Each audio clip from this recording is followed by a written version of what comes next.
So what's the Catholic Church actually make? Like, what's the net worth? The real answer is a lot less than you think.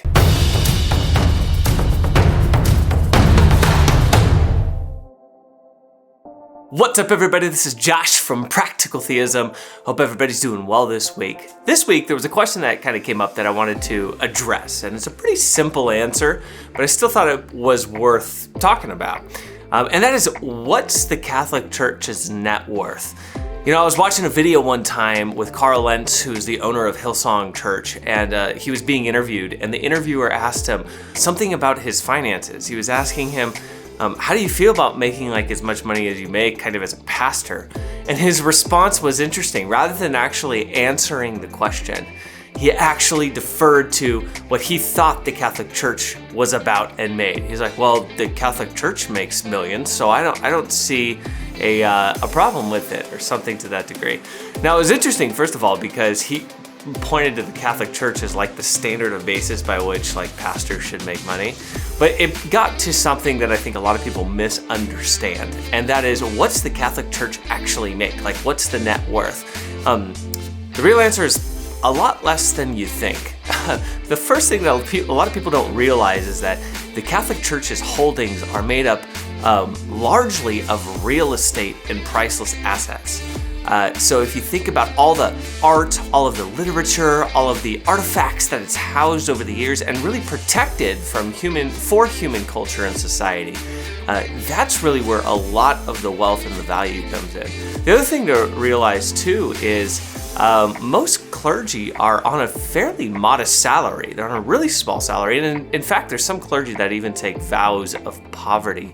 So that way they go into their spiritual ministry with a detachment from the things of the world, including money. And keep in mind too, net worth is the total value of all the assets that someone owns, not just like the money that somebody has in their bank account, but the total value of all the assets minus the liabilities. So what is owned versus what is owed. So my value, my net worth personally is gonna comprise of what I have in my bank account, along with my house that I own, along with my cars that I own, along with any other real estate that I own. That's all gonna come into play when it comes to my net worth. And the Catholic Church, being the largest religious organization, is spread across the globe. So they have tons of real estate, they have tons of holdings in that area.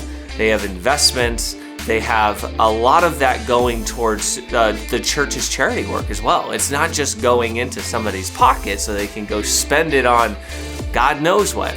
The other thing that comes to mind that we want to keep in mind too is that over the course of the centuries, the church, because it's the bride of Christ, and it's entirely focused on pushing people to the Most High God, it's entirely focused on God Almighty.